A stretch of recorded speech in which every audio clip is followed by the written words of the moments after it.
Jacques a simplement ramassé un bâton au hasard. Et la prochaine seconde, le bâton est devenu miraculeusement une épée invincible. Et de le voir agiter doucement son épée. Un puissant courant d'air souffle immédiatement la reine loin. Ensuite il dénoue la corde de Nick.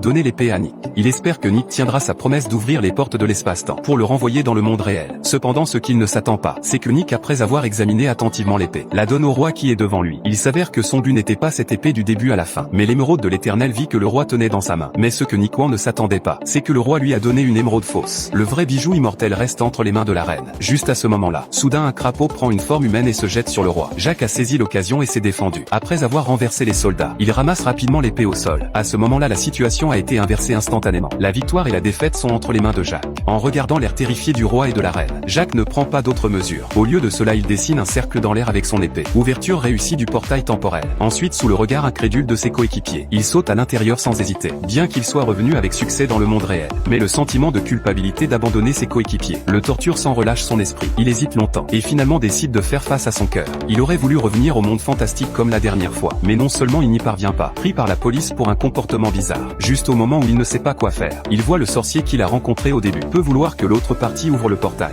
Il doit récupérer la baguette magique de la police. C'est une bonne chose que ce soit le monde de Jacques. Son talent pour la tromperie n'a pas disparu. Bientôt Jacques utilisait ses mots fantaisistes pour et réussit à convaincre le gardien de prison. Pendant que le gardien de prison va chercher le bâton magique, le sorcier sort un sac mystérieux. Il demande à Jacques d'aller au palais pour réveiller la puissance magique du dragon. Seulement ainsi pourront-ils lutter contre le roi. Ensuite le sorcier ouvre la porte de l'espace-temps et envoie Jacques dans le monde fantastique. Cependant ce qui étonne Jacques, c'est que le dragon incroyablement gigantesque de la légende, soit ce petit être qu'il voit devant lui. Il sort rapidement la pochette de sa poche et éparpille la poudre qu'il contient sur le fond du dragon. Mais avant que l'effet de la drogue ne prenne, il est découvert par les gardes et arrêté.